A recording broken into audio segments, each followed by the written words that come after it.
Well, good afternoon, friends. This is a class on IC 55 timer. Well, IC 55 timer is one of the most versatile, low-cost, general-purpose integrated circuit.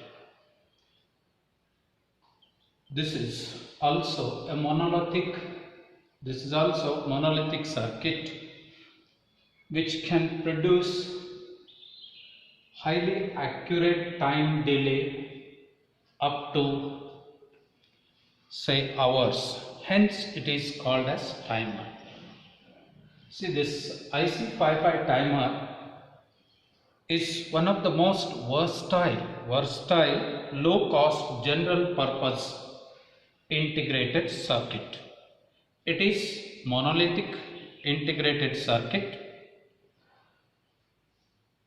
It can produce highly accurate time delay even in hours together. Hence, it is called as timer circuit. For our syllabus, they are not mentioned monostable application of this IC timer. There you can find out how this timer works, that is delay, and the triggering is externally done.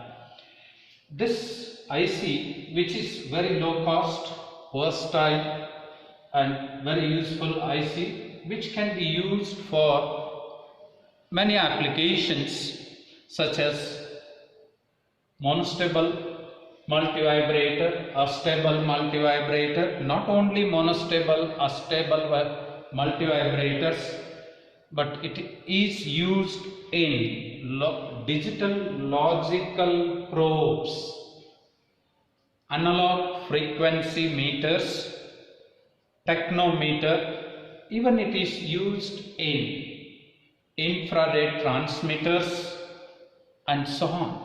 It finds number of application here, and therefore that's the reason why it is included in our syllabus. Originally this IC was introduced by Signetics Corporation in the year 1970 using bipolar technology. Even today, this IC, the timer, is now available from several manufacturers in both bipolar as well as CMOS, that is technology, IC technology. So we want to understand the functional block diagram of this. Before that, let me clear the point here why this IC is called as timer. We'll come to this number little later. It is called a timer because it provides time delay or time cycle, or it maintains the time, or it is called as time delay even in hours together, and therefore it is named as timer. Earlier it was 55 timer was used only for the oscillators. Now they have used for many applications, and here is one application in our syllabus, that is a stable multivibrator. So let us understand its block diagram. Though it is not mentioned in our syllabus, see, this is a block diagram.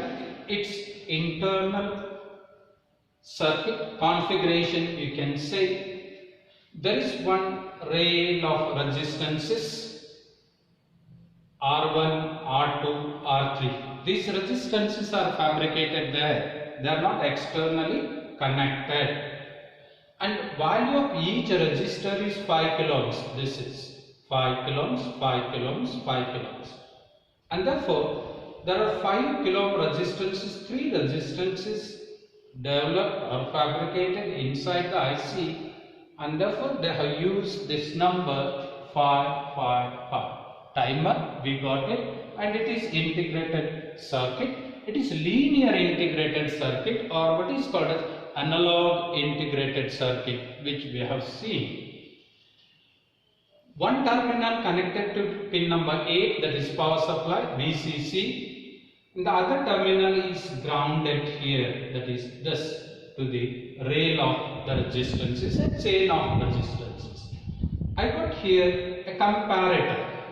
Comparator is a circuit which compares the levels of the signal, and this is one of the application of just now concluded topic, what is called as operational amplifier.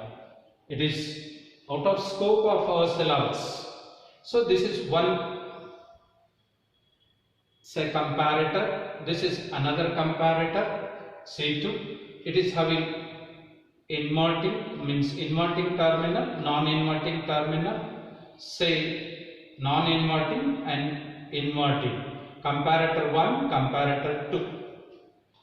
In addition to this, we have another, a digital, say, application called as memory device.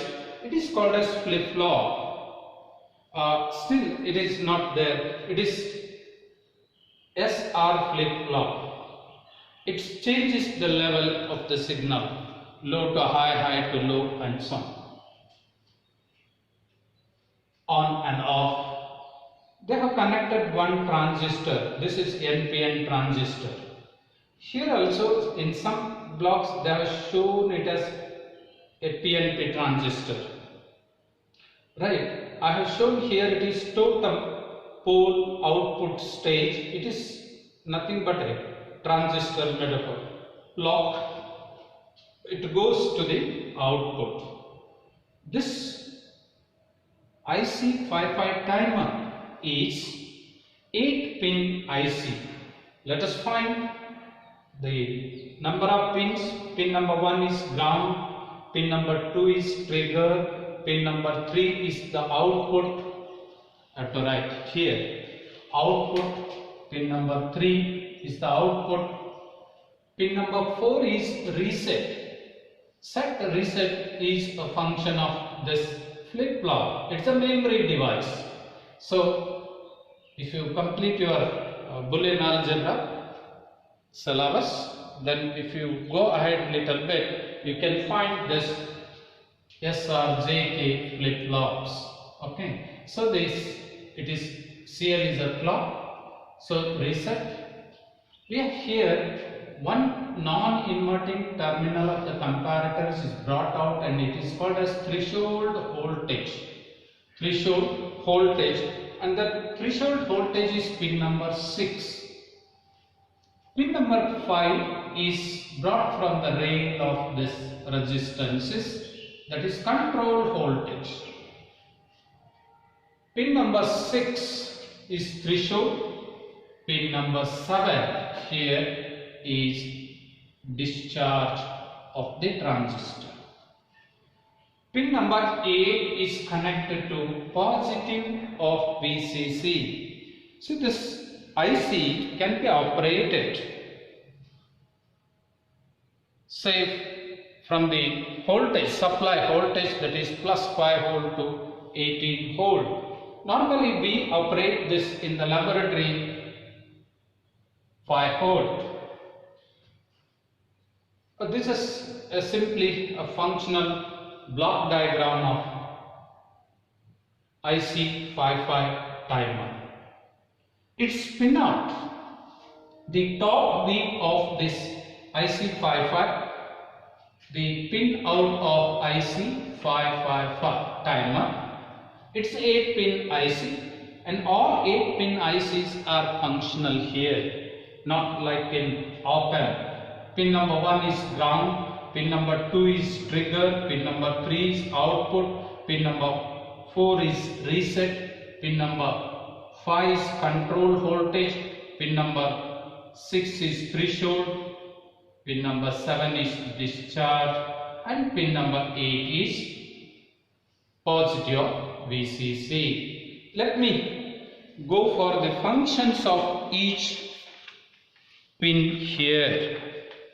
So what is called as ground terminal, that is thus all the voltages here are measured with respect to this ground terminal, and therefore it is pin number 1. Now the pin number 2, it is called as trigger here. It is the trigger, that is external voltage should be given or a signal should be given. Trigger pin to activate the IC timings, timing cycle. A trigger should be given to activate the IC integrated circuit, that is whole circuit timing cycle. It generally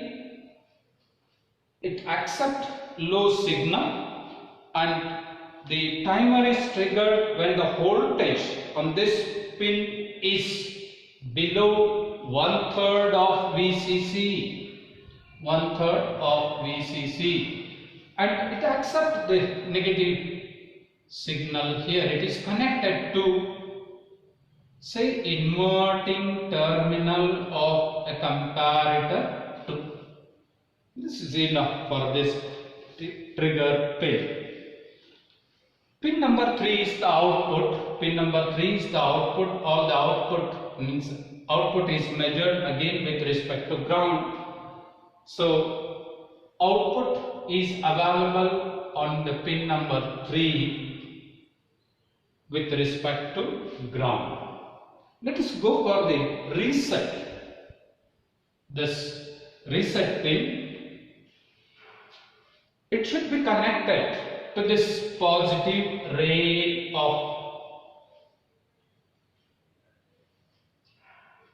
to work the IC. That means it should be connected to positive of VCC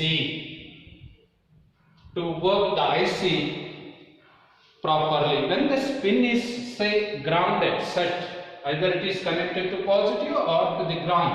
When it is connected to the ground, voltage at the ground will be at 0 volt. More than 0 volt, it requires to set and reset the clock of this flip-flop. So it is connected to positive of VCC. It will not accept entire voltage which is applied. Minimum voltage across this should be 0.7 volt and current should be, say, 1 milliamp. Sorry, it is 0.1 milliamp. Current should be 0.1 milliamp for this. So always, if you do not connect this, say pin number 4, the function of this IC will not be proper. It will not work properly, or it will work erratically, you can say. So the minimum voltage required is 0.7 volt, just like a forward voltage of a diode. So this is pin number 4. We have the pin number 5, what is called as a control pin. Now,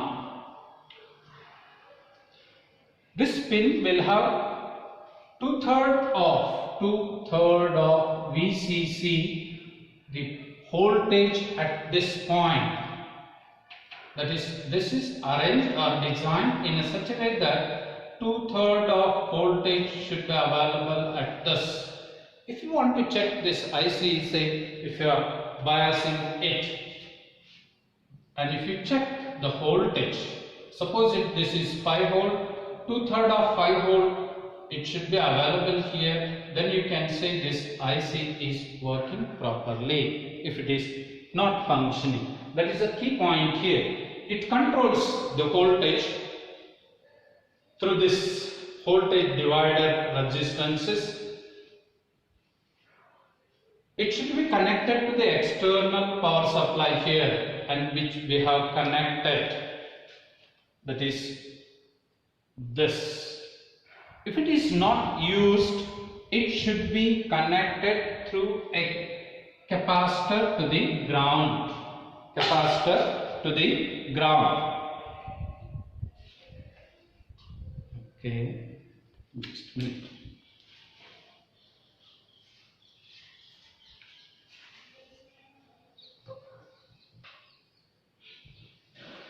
So this pinch control pin should be connected. If it is not used in the circuit, say for controlling purpose, you can connect it through a capacitor, a small capacitor externally through the ground. That is pin number 5. Pin number 6 is threshold voltage. When the timing cycle is completed and the voltage at this comparator, that is non-inverting terminal, and the voltage should be greater than or equal to 2/3 of VCC. 2/3 of VCC, that is pin number 6. It is called as threshold voltage. It is non-inverting input of a comparator, upper comparator. Here it's C1. We have used inverting comparator here, and the other two are used in the circuitry of the IC. So we are discussing about the points which are brought from this block, that is pin number 6, which is connected to the non-inverting terminal of a comparator called as comparator 1. Now this discharge pin number 7, that is Q1, it's the output of flip-flop. This pin discharge provides a discharge path for timing capacitor.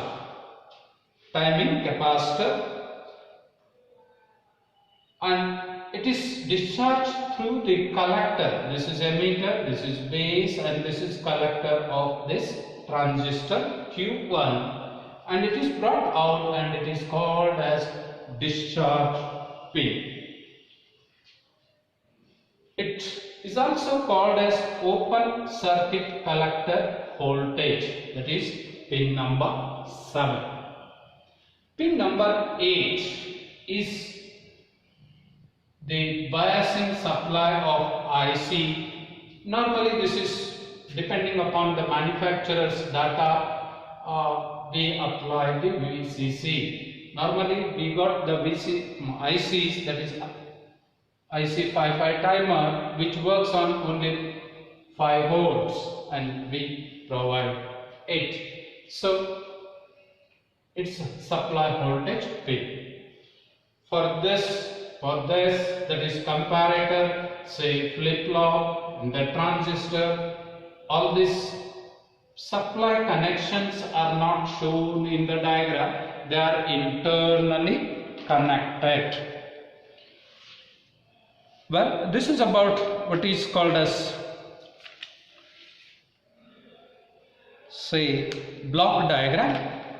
This block diagram contains some parts, what is called as voltage divider, R1, R2, R3, each of 5 kilo ohms, and therefore it is called as timer 555. Voltage comparator C1, voltage comparator C2, set reset flip-flop, that is here, set reset flip-flop, SR, set reset flip-flop, low impedance buffer output stage. This is low impedance buffer output stage is used here, and the NPN transistor is used here. Also they use the transistor. NPN transistor is used for the discharge. So the supply voltage is connected to one end of this voltage divider chain, that is R1, R2, R3, they are equal, and therefore there will be equal voltage drop across it, and it is connected to the ground. Let us go for the pinout of this IC 55 timer. This is normally we need this in practical. So top view, it is IC55 timer. So this dot indicates the point, say pin number 1, 2, 3, 4, 4 pins on one side, 4 pins on the other side. Pin number 1 is ground, pin number 2 is a trigger, pin number 3 is the output, pin number 4 is a reset.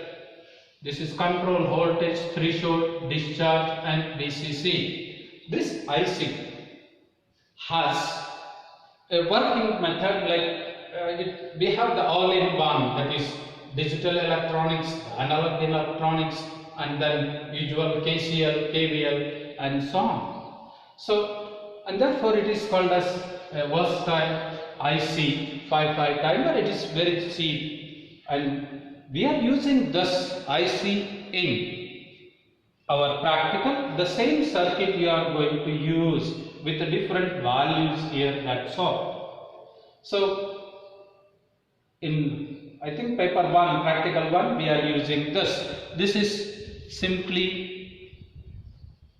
a circuit diagram of a stable multivibrator.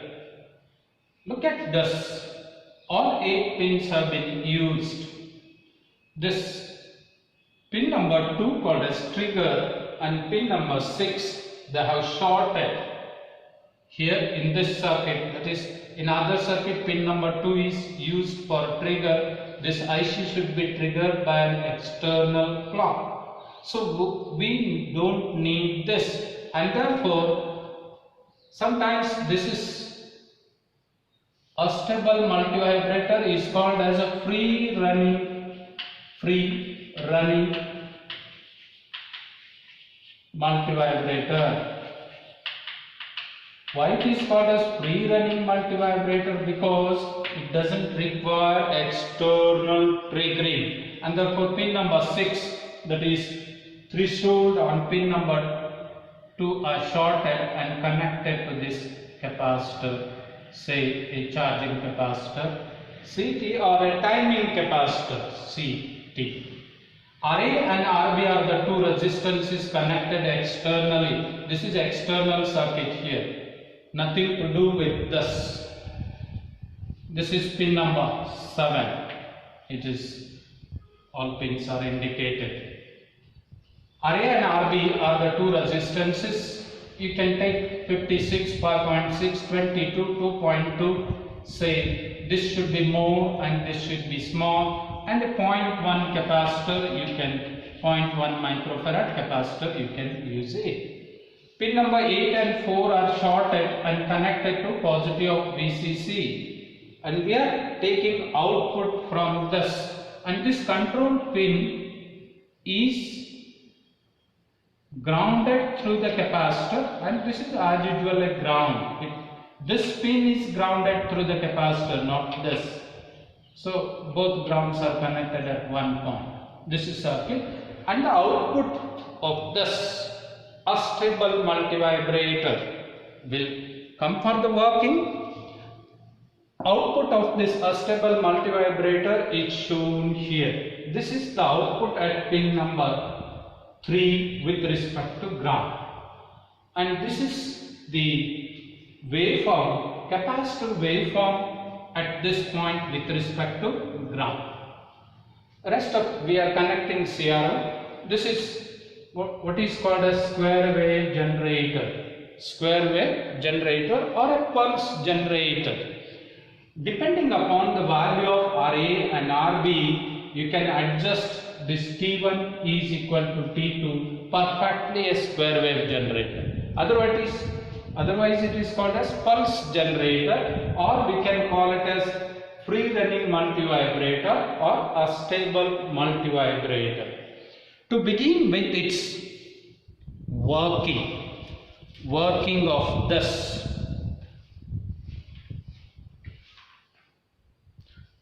To begin with the working of IC 55 timer as a stable multivibrator. When this output, when we make the connection on the breadboard, it is very easy. We supply +5 volt. You take some RA is equal to say 22 kilo ohms, RB is equal to 2.2 kilo ohms, say CT is 0.1 mA. This is 0.01 mA. This capacitor nothing to do with its working. it is grounded through it, that is to control the voltage, and it is controlled internally by this. This is IC 55 timer. This is a stable circuit, a stable multivibrator circuit. I will write it here, a stable multivibrator.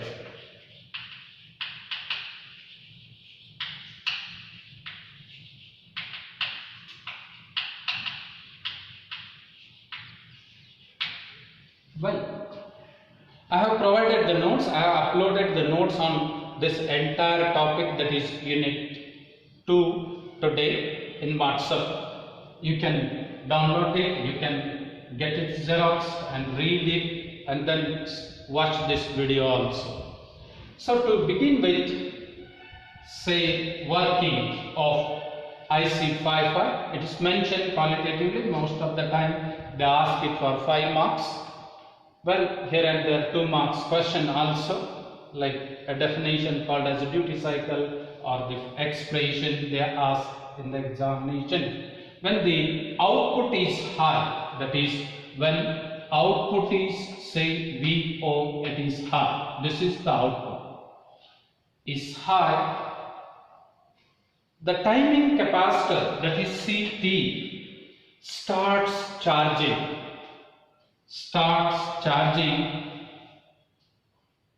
towards the VCC, that is plus 5 volt, through this resistors RA and RB. When the output is high, say it is VO, this it is on, the timing capacitor CT gets charged from this 1/3 of VCC towards the 2/3 of VCC. It gets charged through this RA and RB. So capacitor CT gets charged through RA plus RB. Keep in mind. And as the capacitor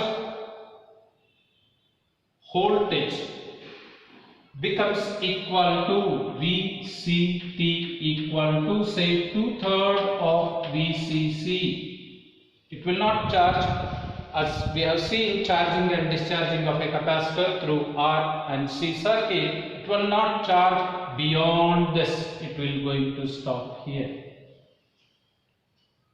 What happens as the capacitor reaches to 2/3 of VCC, the reference level comparator, that is C1, which changes the output state of this through the flip-flop. When the output is high, fine, capacitor starts charging from the minimum level, that is 1/3 of VCC to 2/3 of VCC. It gets charged through resistance RA and RB. The timing will depends upon RA, RB and RC. Moment it reaches to this point, that is 2/3 of VCC, this internal comparator will come in picture. The comparator will make this capacitor to change its state. It will not charge continuously, then it starts discharging from this point. The capacitor then is discharged through the resistance, this resistance called as RB. It discharges only through the resistance RB. It gets charged through the resistance RA plus RB, but it gets discharged through the resistance RB until its voltage. It will not continue to discharge and reaches to 0. It will get from 2/3 of VCC, it starts discharging, okay, and the discharges until the voltage across that capacitor becomes 1/3 of VCC, and that is the reference level of this comparator C2. Then this capacitor again moment it turns here, it changes the state by this comparator, changes its state, and then it charges, start charging from 1/3 of VCC to, when it reaches to 1/3 of VCC, this is off state. Look here. Then moment the multivibrator, the stable vibrator, the output reaches high, it gets charged through the RA and RB resistances, and this cycle repeats. So let us calculate. I'll rub this now. Let us calculate the capacitor voltage. So the initial voltage of the capacitor, that is CT, is 1/3 of VCC, and since this capacitor gets charged and discharged periodically from 1/3 of VCC to 2/3 of VCC, comes to 1/3 of VCC and 2/3 of VCC. So the voltage across the capacitor VC at time t, let us write, voltage across the capacitor will be equal to, we have seen this VCC minus, because this is VCC and here it is 2/3 of VCC, minus say 2/3 of VCC e to the power t RA plus RB into CT. We have used this relation in 3rd semester while studying charging and discharging of a capacitor through the resistance. Let me call this as equation 1.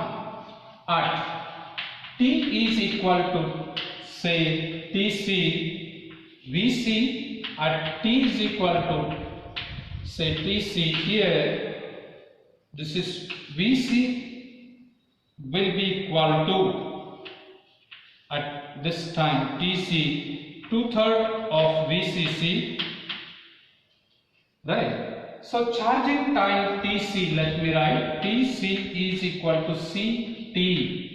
This time we are calculating from this graph, or from this equation 1.